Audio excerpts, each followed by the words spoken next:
um, evaluating the potential role of chemical pollution in the mass mortality events on the Northeast coast.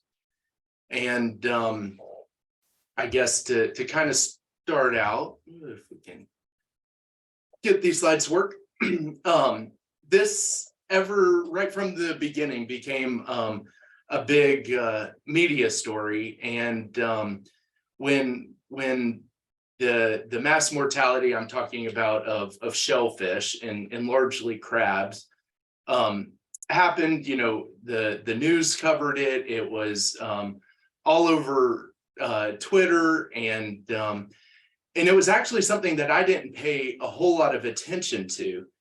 And it obviously something terrible happened, but again, there wasn't a whole lot of answers at that point, and to some degree, there really still aren't a whole lot of answers.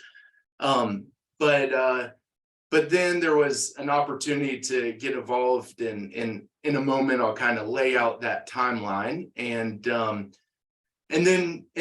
we did some research and put together a report, and then the media picked up more and more and more, and it seems like every few months there's kind of a rebirth of interest in this topic, and for a number of different reasons. The one hesitation I had when accepting this opportunity is it's not always been the most positive experience. This has gotten contentious in a number of ways, and like a lot of things, it has also brought in the political, and as a kind of American trained scientist, British politics is far out of my purview. So I'm going to do my best to kind of tell this story and present, the work that we've done, and not put my foot in my mouth too many times. So yeah, so that's my goal for today. But yeah, so I guess to start with this, I kind of just wanted to lay out some of these key events and how they contribute to this overall story. So in October of 2021 is when the mass mortality events happened, and so this was presented as the wash up of dead crustaceans, largely crab and lobster, in between, or the Northeast coast between Middlesbrough and Whitby. And again, that was a massive event, thousands of dead organisms. And so in response, there was initial investigation carried out by the Environment Agency and DEFRA, and they released a joint report shortly after that. And I'll talk about that in a minute, what those results were. In early spring of last year, nearly a year ago, I was invited to a general Zoom interest meeting, and to kind of discuss this. And again, like I said, I beyond seeing a few things on my Twitter feed and reading some news articles, was largely unfamiliar with what was going on with this issue. But that meeting kind of kicked off what now is our Northeast research group that has focused on this issue.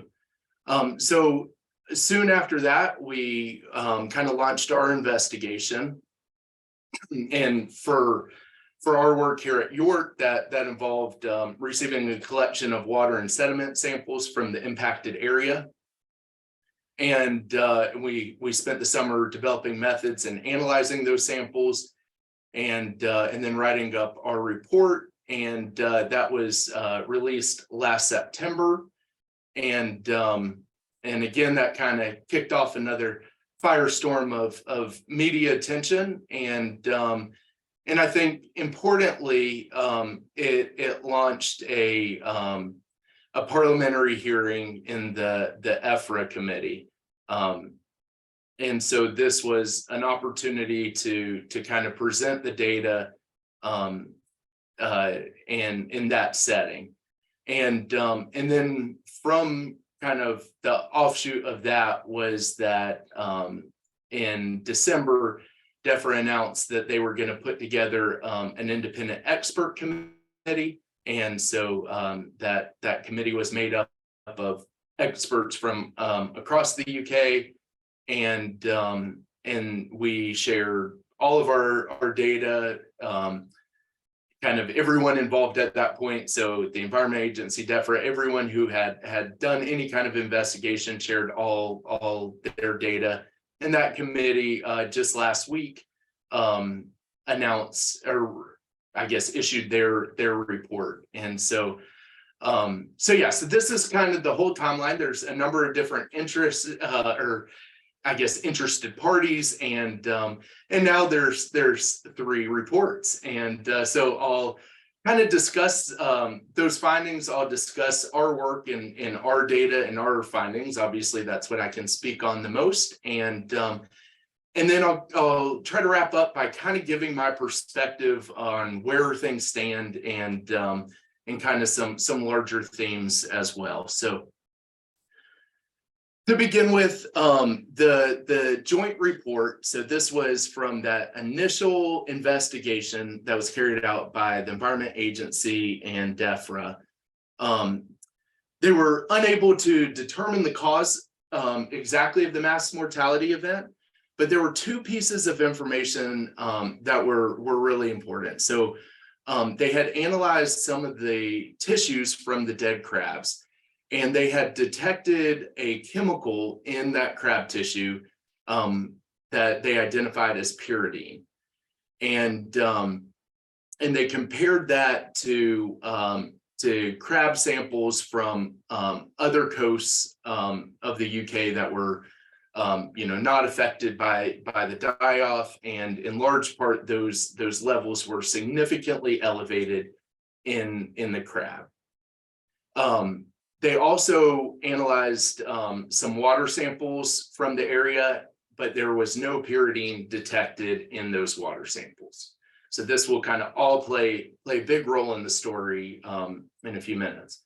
What they did not necessarily conclude, but put forward, was that an algal bloom, which was present around the time of the incident, was suspected as the most likely cause of the die-off. And so this is really the information that we started with, and kind of where we enter the story a bit. So before I jump into that, just to kind of give some background on algal blooms. So algal blooms are a natural and important process that aid in the cycling of nutrients in the sea. These also happen in freshwater systems, although largely in lakes and rivers, when this happens, it's an indication that there's excess nutrients, usually from kind of an agricultural background, that have entered those streams. But in the oceans and in the sea, it's a really important process, and becomes a major food source for marine ecosystems, and supports the marine food web. So these are naturally occurring, they are regularly occurring, and the fact that there are algal blooms isn't inherently an issue, and in fact, we need them. But they can become harmful depending on the makeup of the algal community, and also the size and duration of the bloom. Too much biomass, when that starts to decay, will deplete water of oxygen, and obviously that's poor conditions for any biota that live there. But also some algal species produce toxins, and those toxins, of course, then are toxic to other organisms, and that's really kind of what the theory, the original theory, was, that it was harmful algal blooms that resulted in this. And this is important in some ways, because there's little that can be done to manage algal blooms. They're, widespread and they're necessary. And so what seemed to happen is that kind of further investigation then stalled. And, this is a natural process. No entity is responsible. And so, tragic as it may be, little can be done.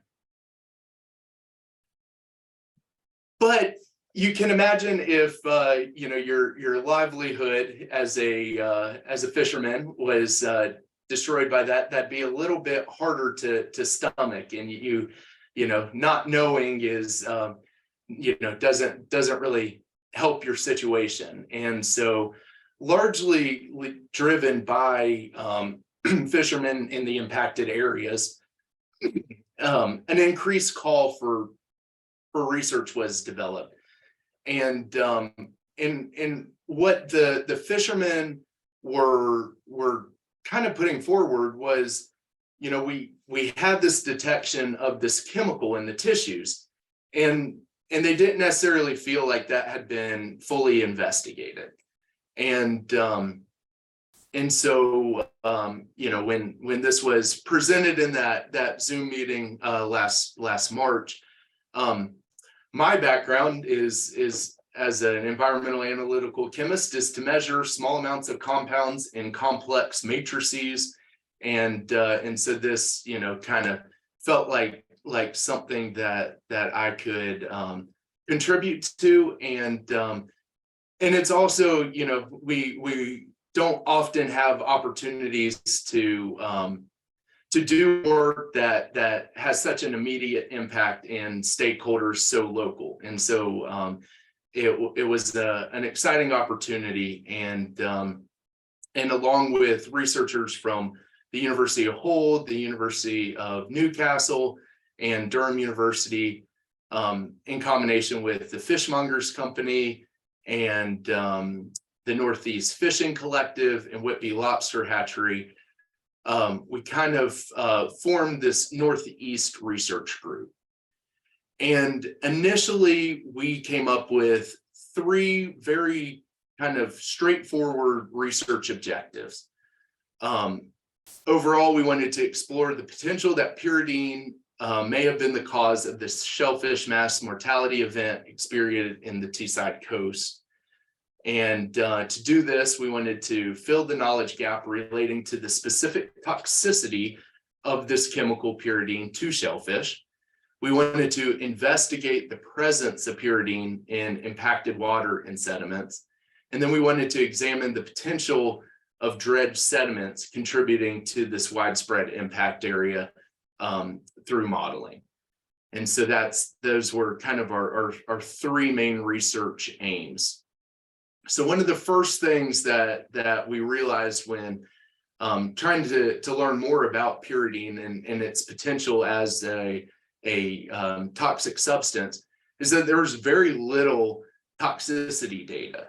And even though this is an important compound, and I'll talk more about the compound specifically, and with widespread use, it's not recognized as being persistent. And so because of that, there hasn't been as much study about its potential toxicity. So that was really one thing that needed to be kind of hashed out. The second thing, or our second aim, is is pyridine in this area? Is there any evidence that this was a pollutant?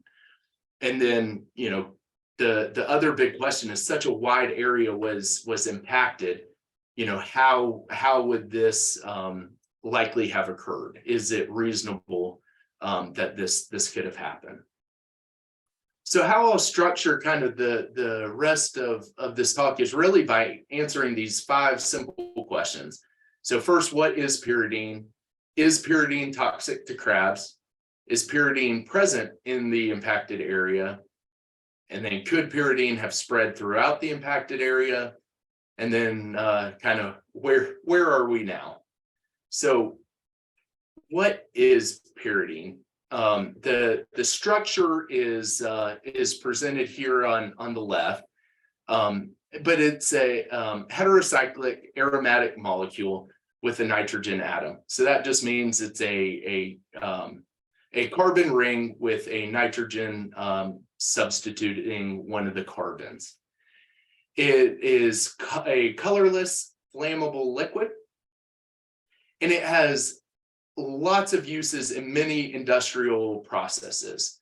So it is a precursor compound for many fungicides, herbicides. It's used in pharmaceutical manufacturing, in the development of paints and rubber products. But directly in the marine environment, it's used in anti-fouling and waterproofing applications for marine structures. So boats and any marine structures, pyridine has a useful application there. And it is naturally occurring. So at very, very low levels, you would expect to see this. So kind of thinking more about its physical chemical properties and kind of how it behaves in the environment, it's important to note that pyridine is miscible in water, so it dissolves very readily. And this is obviously important as we look to investigate where pyridine is in this marine system. But also importantly is it partitions into the gas phase rapidly, so it evaporates easily. And this is important because this really contributes to its persistence. So even though its degradation is very slow, it will go from being a pure substance to dissolve quickly in water, and then from being dissolved, it will evaporate into the atmosphere at a relatively quick pace. So our kind of first area of work, and this was work that was conducted by Gary Caldwell at Newcastle University, was to investigate, is pyridine toxic to crabs? So to do this, we followed some very standard ecotox studies, and these are studies that are regular or routinely done, and especially now before new chemical compounds can be approved for market in Europe and the UK. Many of these tests are carried out using test or model species. So certain species of fish and invertebrates, and this data is readily available. But we know more and more that some chemicals can react specifically with various organisms, and there was no initial data on the toxicity of pyridine to crabs, and so doing these studies was really important.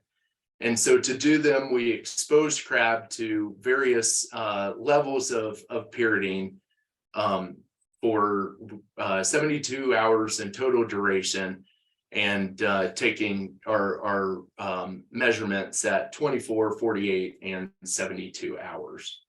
And so with increasing concentration, we can work out some important parameters. One of these being what we call an LC50, or a lethality concentration. And the 50 designates that 50% of the population exposed we expect to have perished in that period of time. So a 24-hour LC50 is 50% of that exposed population is dead after that 24 hours. And from there, we can work out what those concentrations are. So here we have a 24-hour LC50 of 4.39 milligrams per liter, and an LC10, so this would be the concentration at which 10% of the population would not survive, at 0.35 milligrams per liter. And then we can see with 72 hours of exposure, we get even less of a concentration, even less exposure is required to reach those lethal endpoints. And to the point where 72-hour LC10 is 0.0014 milligrams per liter. So in general, what this is showing us is that there is an acute toxic response that is unique to crabs. So other organisms that are exposed to these concentrations have survival rates much higher than crabs. So so this was an important finding for us, that yes, pyridine has this toxic response in crabs at relatively reasonable concentrations. Also kind of adding to this body of evidence was that the behavioral response, so what we saw, the reaction of the crabs to these contaminated to the contaminated water, was very consistent with what the fishermen at the time were observing in the pots that they were pulling up in the impacted area. And that was some crabs largely on their backs and with twitching and convulsions prior to paralysis. So this is unsettling behavior but consistent with what was seen in the field. So that's kind of our answer to the first question: is pyridine toxic to crabs? And the answer is yes. So our second question, and this is really the work that we did here at the University of York: is pyridine present in the impacted area? So if you remember that timeline, this exposure all happened in October of 2021, and we didn't even form the research group until March, and then took some time thereafter to kind of decide the scope and what we wanted to do. So we're looking at a sample collection about 7 months after the mass mortality event. But at that time, we went out and we collected sediment and water samples from 12 sites along the impacted area. So these are largely within the Tees River and estuary, and then samples in the spoil grounds. So the spoil grounds are where the sediments that have been dredged were dumped offshore, and then kind of following where some of that dredging had occurred and out of the estuary. So this is where our sampling occurred, and we used a technique called gas chromatography mass spectrometry, which allows us to separate molecules from a sample based off of their molecular mass, and then to quantify their concentrations in a sample. And so we got the sediments in the water and did our extractions and analyzed for pyridine, and our results really showed we did not detect pyridine in any of the water samples. We did detect pyridine in 15 samples, sediment samples, and this represented 8 of our 12 locations. Importantly, in 6 locations, pyridine was detected in all our replicate samples. So again, this is just giving us more confidence that there is pyridine at these locations. And again, it's important to remember that these were collected 7 months after the mortality event. And pyridine, as we talked about before, it's not a persistent compound. So we do expect that its partitioning or sorbing into sediments will increase its persistence. But the fact that we were detecting it at all, is an indication that it at least suggests that perhaps the concentrations were much higher at the time of the event.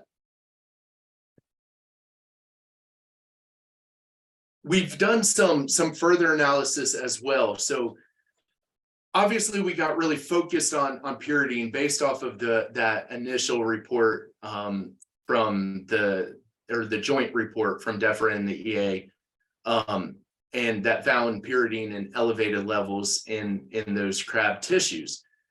We also have the ability to do what we call full scan, or basically try to investigate every chemical that is in a sample. So what I'm showing here at the top is our chromatogram of chemical peaks from a sediment sample that we analyzed. And so every peak represents a different compound that has a different mass from each other. So you can see every squiggle is potentially its own compound. So there's thousands of chemicals in each sample. And this doesn't indicate that this is full of chemical pollution. We know that everything is made of chemicals. And so getting a sample from the environment is going to be full of all kinds of natural chemicals. What our job is, or our challenge is to try to find chemicals that aren't supposed to be there.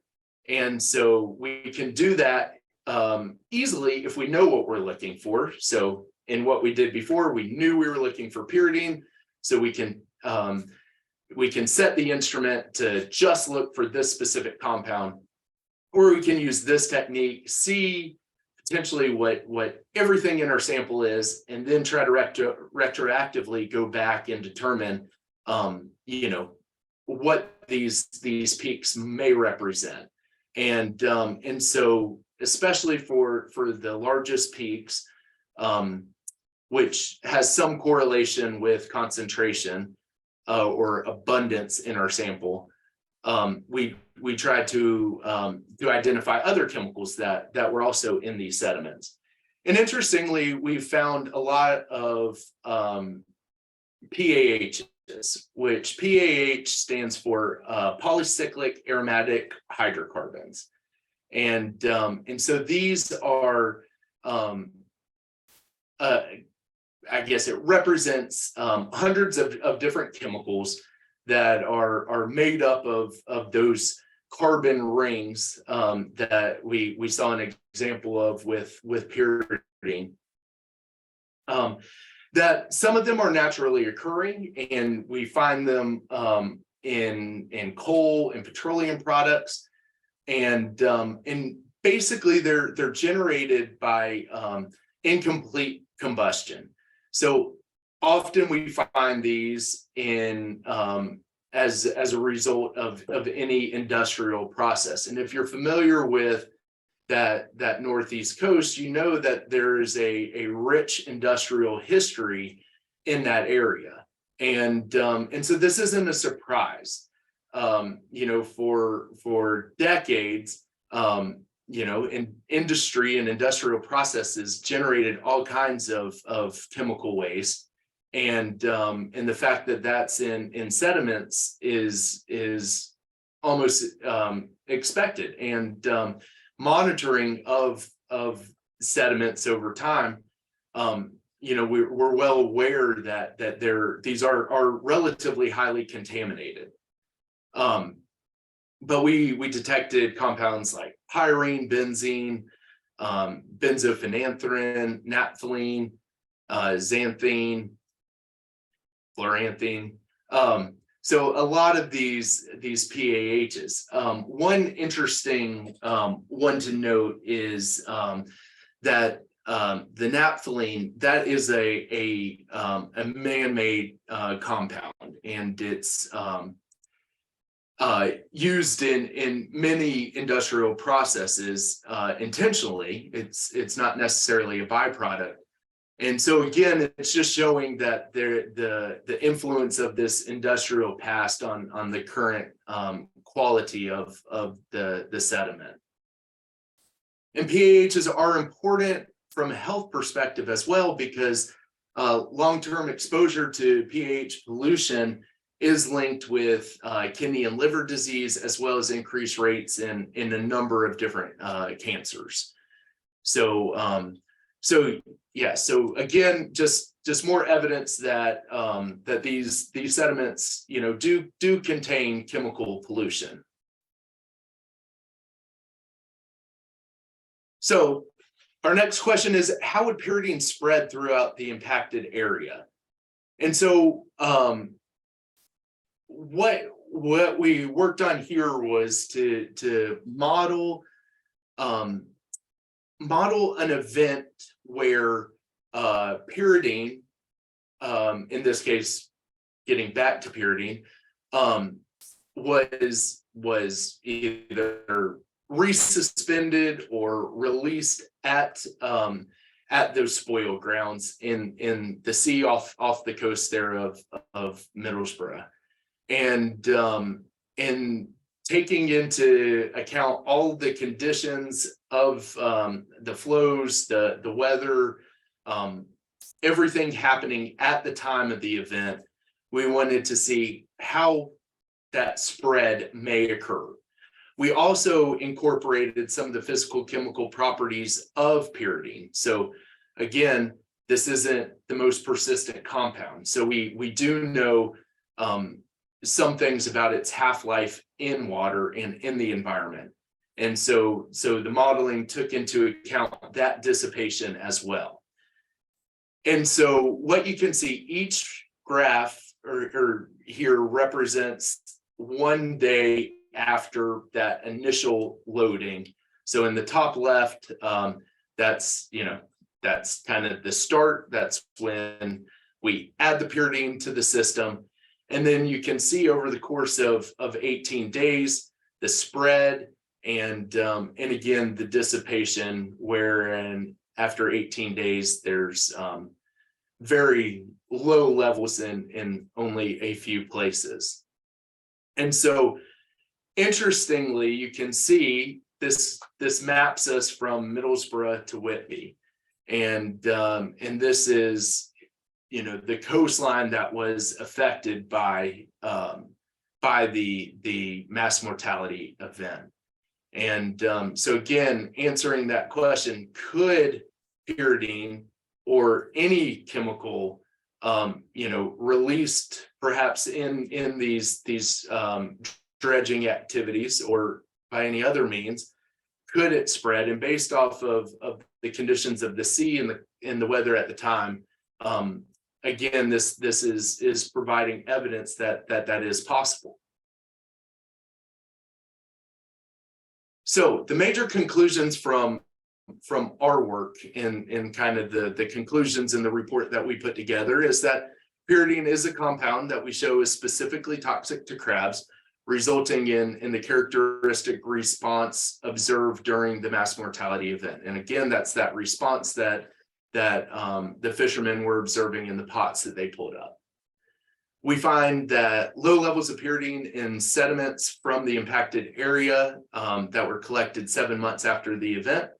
And again, this may suggest that higher levels of exposure at the time of the event existed, and we're measuring these much lower compounds or much lower concentrations, again, because of the time lapse. And then our modeling shows that chemical pollution could have been distributed throughout the impacted area where this mass mortality event had occurred. And so this formed the basis of our conclusions at the time that we felt, and especially in comparison to the algal bloom theory, that there was more evidence to support this. And again, suggesting that we really need to understand the chemical burden in these historic sediments that are being dredged for removal, because that dredging process, resuspends the sediments, and so that pollution that is associated with the sediments has the potential to spread or re-enter the water column and increase exposure to the biota that lives within. So where do we stand? So after we released this report, there was the parliamentary hearing in Westminster. Representatives from our research group presented our findings there. There was lively debate with representatives from CFAS and the DEFRA organization, and then ultimately a call for the expert committee.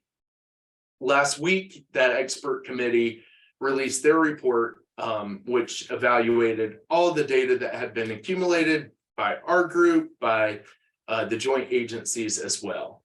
And they disagreed with our conclusion about the chemical pollution, based largely on the fact that a source of a significant amount of pyridine or any other toxic substance had not been identified.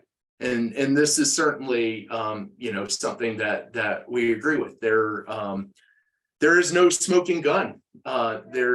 Where this came from, is still a question. They agreed that the algal bloom is not really a justifiable theory at this point, and so that was another point that we made in our report. And then they posed a new theory, and that new theory is that a novel pathogen that has not been determined or detected or measured or anything else may be responsible. And in some ways, that's really hard to argue with because there's not a whole lot to go on there. But that is absolutely true. That pathogens. We've just experienced a pandemic of our own, and so novel pathogens do emerge, so there's not a whole lot of there's no evidence to refute that, and so that's kind of where things stand.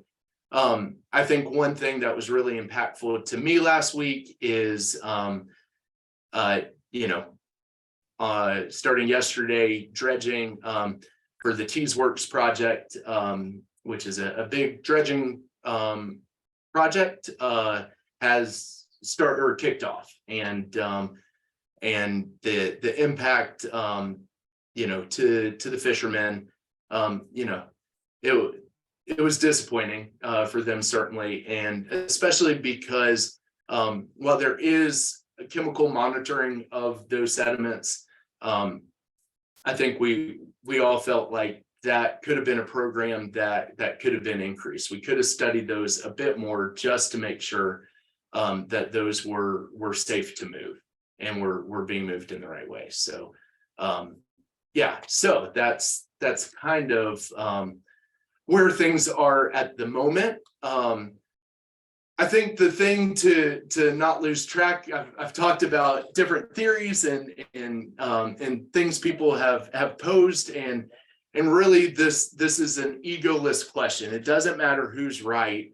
What this figure on the right shows is this is the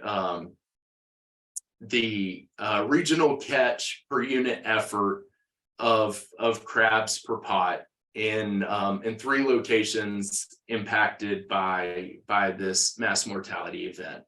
And so the bars on the left are the averages from 2014 to 2019, and then the bars that, if you look very, very closely, you may be able to see evidence of those are the catch numbers from 2022. So what is irrefutable is something really tragic happened. And I think there was I believe it was a Guardian headline last week that said, "We may never know." And that just does not seem good enough. And it's definitely not good enough without appropriate investigation. And so we shouldn't just sit back and throw our hands up when there is a lot of work that can be done. And especially, we've got a new avenue to explore with the novel pathogen. And so I really do hope that there is support for those continued research efforts. The other thing we know is that degraded environments are interlinked with outcomes like pathogen evolution. So the more stress we put on our environments, the more unpredictable in some ways that they can become. And so it's important that we all do what we can to improve the quality of our ecosystems. And this area has a long history of industrial activity, and very similar to other industrial areas, that comes with a history of pollution that is hard to remediate. It's hard to clean up. And so again, kind of evaluating our systems that we use and recommendations, we need to just make sure that we're monitoring pollution in this area, and that when dredging activities are necessary, that we know that they're safe. So with that, this was an incredible collaborative effort, and Joe Redfern really pushing this, representing the Northeast Fishing Collective, and then some really dedicated scientists from Durham, Newcastle, and Hull, and then that should be Tim Deere Jones. Apologies, not time, but for all his independent work, and all of this was supported by the Fishmongers Company, the Fisheries Charitable Trust, and this was all done on some really limited funding, and so people have really put in a lot of work and really passionate about this issue. So again, that's my presentation for today. So really appreciate the opportunity to talk about this, and I'm happy to answer any questions if you have any. Thanks, Brett. Thanks. That's great. It's a very clear presentation of what has been happening over the last 18 months, I suppose. Yeah. If anyone would like to ask a question, I'm just switching my computer to gallery view. So you wave your hand at me and I'll ask you to ask your question so we don't all talk at once. But I just want to pick up something. It seems that you can write your question on chat, by the way, that this would be the opportunity to take some more samples if they've just started dredging again. But presumably there's no funding for any more research. Yes and no. So those samples were collected. I transported them back to our labs on Friday as well. So right. Yes, we took samples before, and then have plans to collect samples as the dredging continues. Good, yeah. So that's useful to know. So does anybody have a question? I can't see anybody's hand up. Oh, maybe we've got one on chat. Yes, Roger Backhouse. The wood algae blooms increase levels of pyridine. And that's an interesting question. I don't think there's any evidence that pyridine is produced by algae, but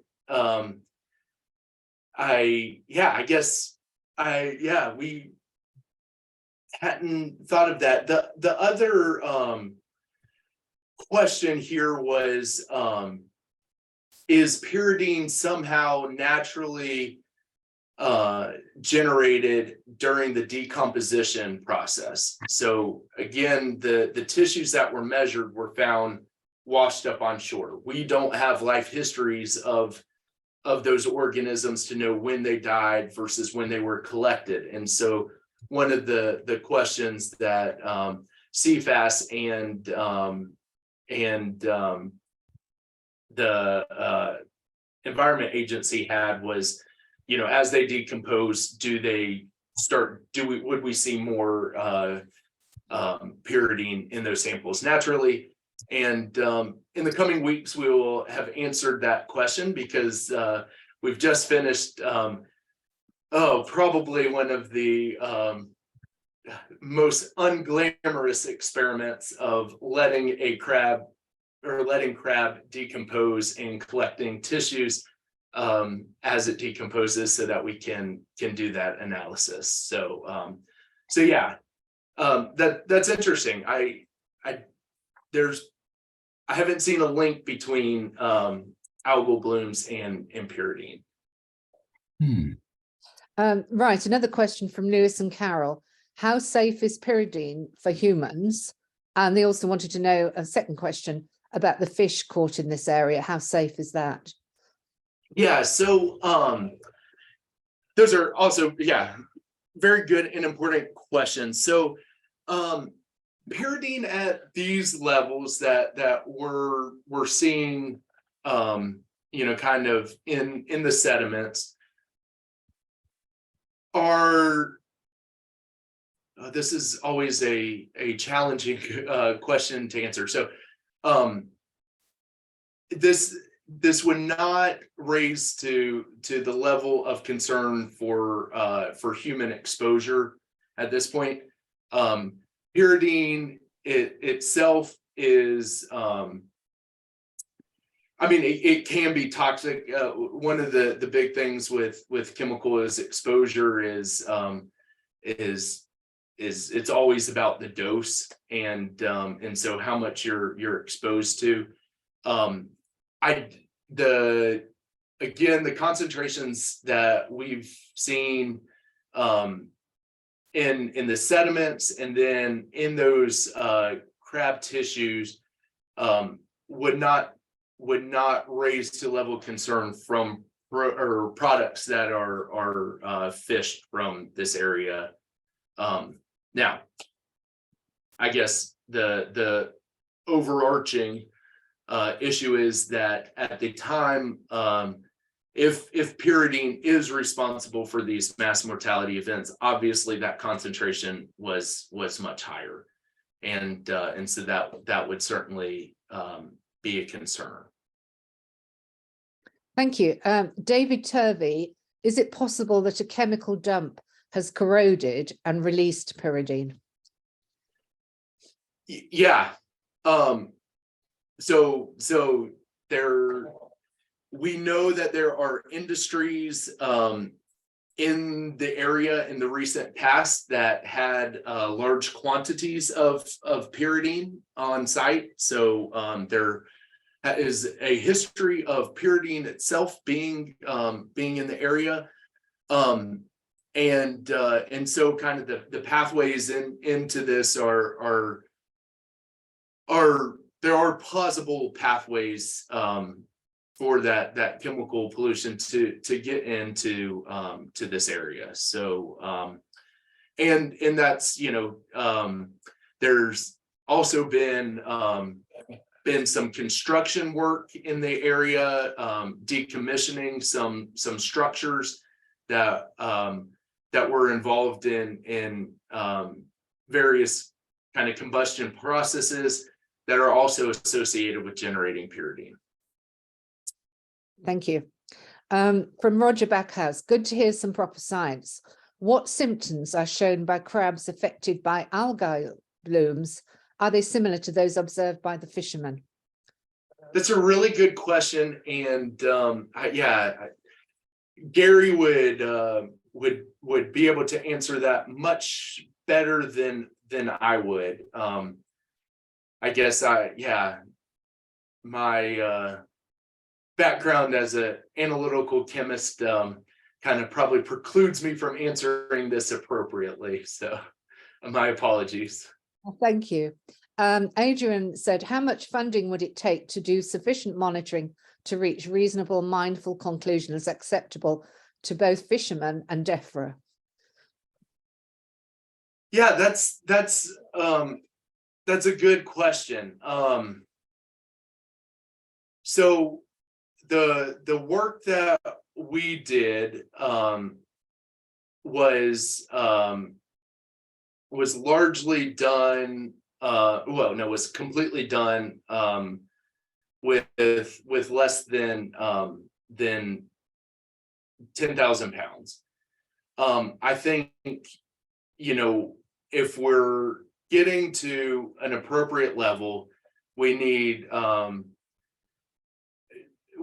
to be able to we just took surface sediments. We need to be able to kind of take deeper cores, and this is something that the latest report highlighted as well. So that one thing with sediment is it kind of provides in some ways a historical profile of pollution, and that sediment builds in layers, and so the deeper you go, there are all kinds of caveats because of storms and resuspension and things like that. But the deeper you go, the further back in time you're really able to see, and so that type of equipment that is able to take those cores in the marine environment is expensive. So yeah, it would be hard for me to put a number on it, but yeah, I really don't know how to answer that. I think really that would need to be money coming from our government in support from the agencies to do this. But we do have models for this, because there is routine monitoring of our rivers for various chemical contaminants, and so that infrastructure and that system is in place. This isn't reinventing anything new. I'm going to take this slightly out of order, but this is from Alistair, who I believe is a biologist. Presumably, if it's the right Alistair, presumably the mysterious unknown pathogen could easily be detected from DNA in stored crab tissues. Yes. And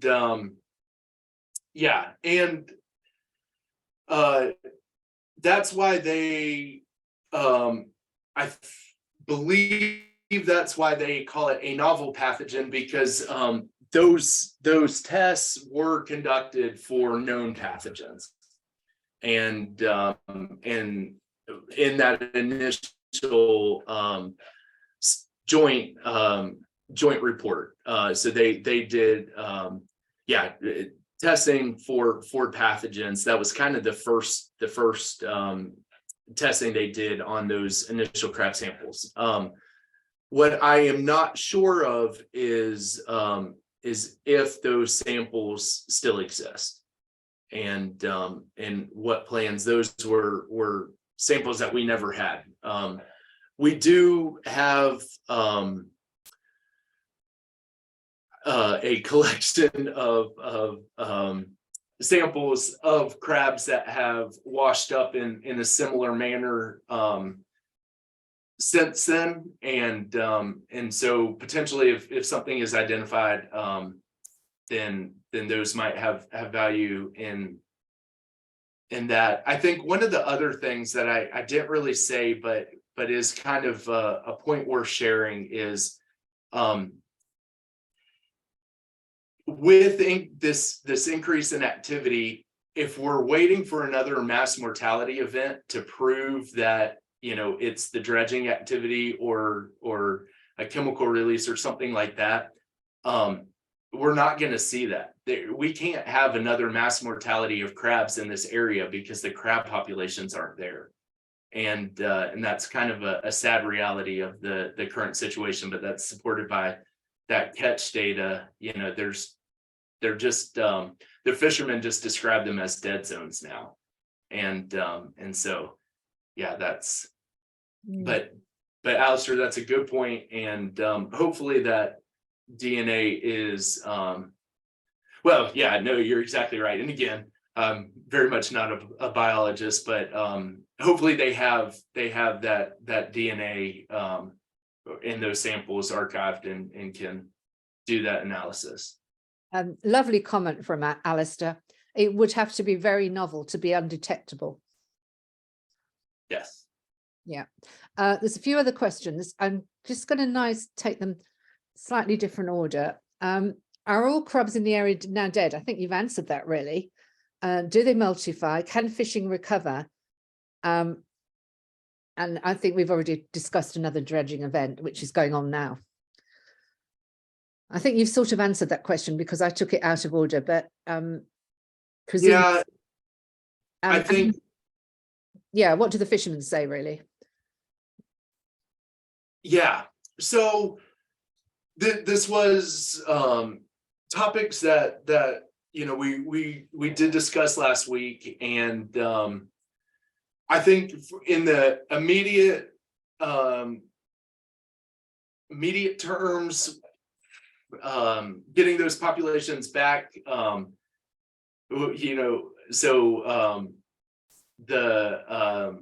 lobster the Whitby lobster hatchery is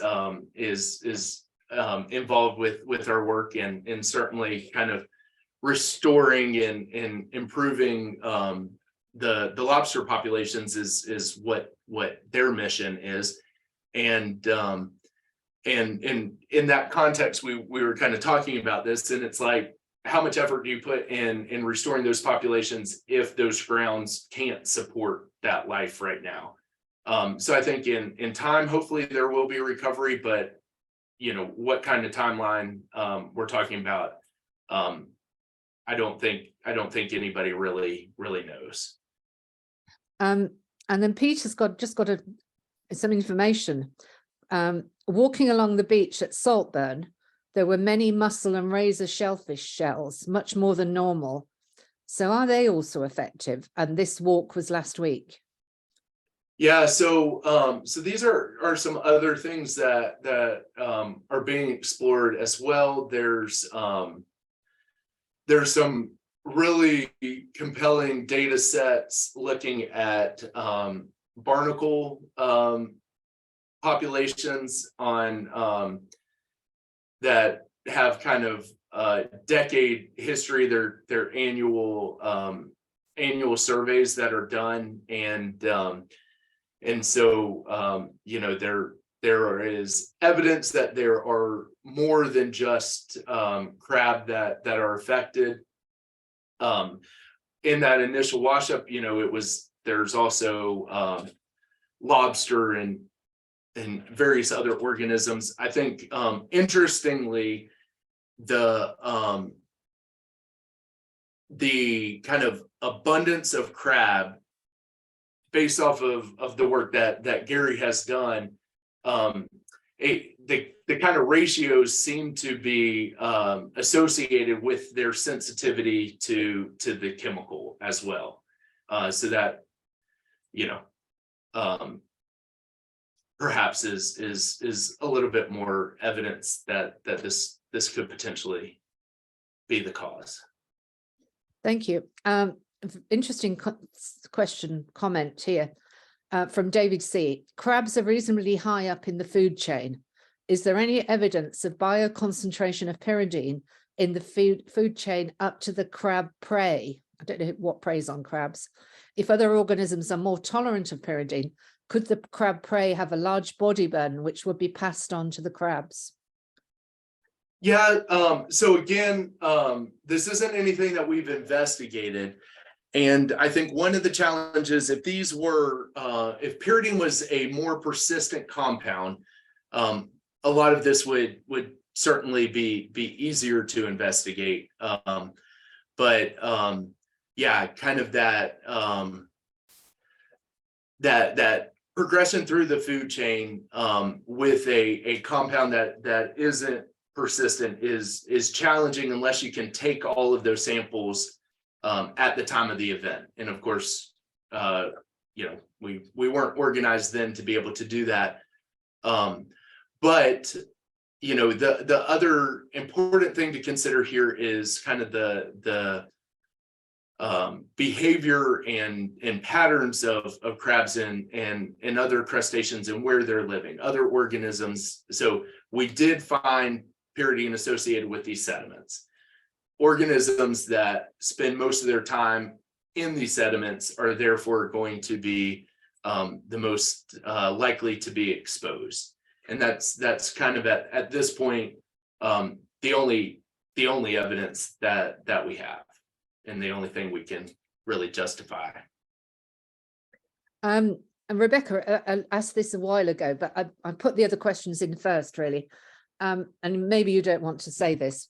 What is your view about the rejection of pyridine being the cause of the mass mortality? I mean, in a way, you've answered it a lot, but yeah, no, I'm really happy to answer this. So, my perspective is, I want to make sure I'm very clear. I think so. The reason we investigated pyridine was because we had initial evidence to point us in that direction. So I think, you know, with my background and my expertise in measuring chemical pollution, that's really where I could get involved. I think my perspective has always been, you know, what evidence do we have? And certainly this isn't a complete story. The pyridine story isn't complete, but what has always been at times frustrating and at times perplexing has been kind of the acceptance of theories that have far less evidence. And so, yeah, so I guess the bigger point is, let's entertain all theories, but let's entertain them by supporting research to see if they're possible or not. yeah, exactly. And Adrian's got a good point to sum up at this point, unless I don't think there's any more questions. Thanks, Brett. Really good, thoughtful presentation. I think we'd all agree with that. Thank you very much. And please keep up the good work and making it transparent like this. And thanks to YPS for helping this important work. So, you know, we wish you well with this work and other work that I'm sure you're doing. And thank you very much for joining us this evening. People might like to put up their reactions and clap for everybody, now that I've managed to find mine. Well, thank you very much. This has, yeah, this has actually been the first opportunity to kind of talk about this, and so it's been really nice to be here with you guys this evening. Yeah, thanks a lot. We do appreciate you giving us the time. Absolutely.